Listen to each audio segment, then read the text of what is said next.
So this is gonna suck if you're a Marriott fan. It's gonna suck on March 29th, and it's also gonna suck even more when it comes to 2023. Last October, Marriott announced a bunch of changes to their Marriott Bonvoy program, and they mentioned it's gonna kick in March 2022. Now it's March 2022, and now we have a clearer picture of exactly what's gonna go down. So in this video, I'm gonna go over what the changes are and how to maximize your Marriott points before the changes kick in on March 29th. So let's get started with what the Marriott changes are. We Miles and Points people love award charts because they're super predictable. You know exactly how many points it's gonna cost to stay in a hotel every single time. Take the Marriott award chart, for example. Category 4 hotels will always be between 20,000 to 30,000 points. 20,000 for off-peak, 25,000 for standard, and 30,000 for peak time. So essentially, it's a set specific maximum and minimum amount of points it required for a hotel stay. No matter how high or low the cash price is, the number of points to stay at the hotel will always be within this minimum or maximum amount.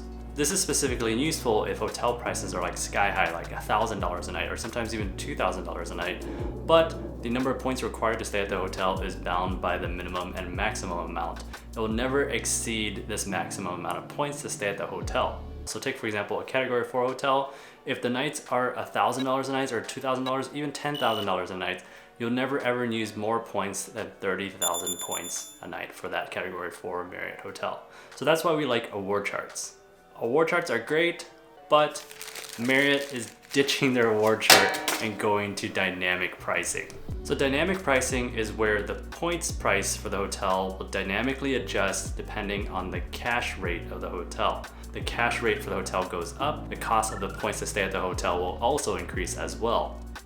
So on March 29th, Marriott is going semi-dynamic pricing for the rest of 2022. There'll still be a minimum and maximum amount of points for each hotel stay, but they're getting rid of off-peak standard and peak pricing. So in other words, the amount of points required for a hotel can be anywhere within the minimum and maximum range. For 97% of the Marriott portfolio, the minimum and maximums are staying the same, but for 3% of the hotels, the minimum and maximum is increasing between 5,000 and 30,000 points. There's an online PDF list of the hotels that are increasing in points, and I'll link to the list in the description down below.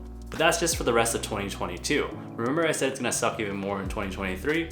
Well, in 2023, they're going full dynamic pricing. They're removing the minimum and maximum amount of points for each hotel, and the price can go up or down depending on the cash rate without a minimum or maximum. That means if the cash price is super high, that means you'll be using a bunch of points to stay at that hotel. See how much dynamic pricing sucks?